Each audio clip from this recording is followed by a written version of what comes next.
we will be continuing to work on our communities today.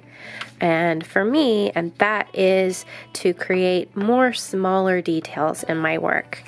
And I'm still using the scrap paper left over from our cut paper animal project, which you're more than welcome to do. And as I'm going through and figuring out where I want to put things, I want to make sure that I'm creating a variety of shapes so all of my buildings look different from each other and they don't all look like the same building again and again and again.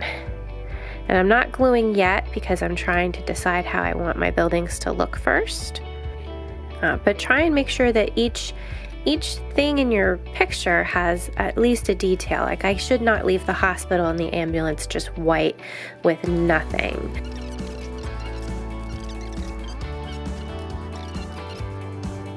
So you can see I cut a strip of paper first before I cut this down a little bit more. That way I wasn't cutting a big chunk out of my big piece of paper. I can still use it. And this is a little bit easier to use.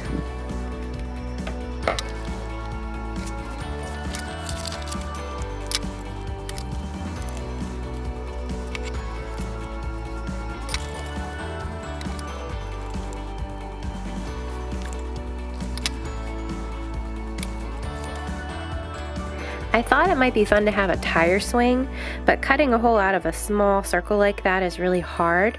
So I'm just going to cut another piece of green paper that's the same color as my grass and cut a tiny circle out of that. Again, I started with a square first, so it makes it a little bit easier when I cut just the corners and little curves to get a tiny circle. And if I glue that in the middle, it'll look like there's a hole, even though I just glued more green on top of it. It's a little bit easier to do.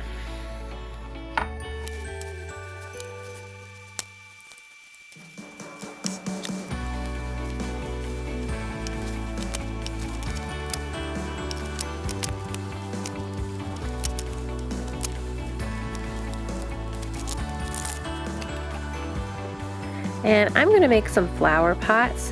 What I'm doing for the flower pot is I'm starting with a square, and then right at the bottom I'm just going to cut a little bit of the edge off to make a thin triangle and angle it straight up to this corner.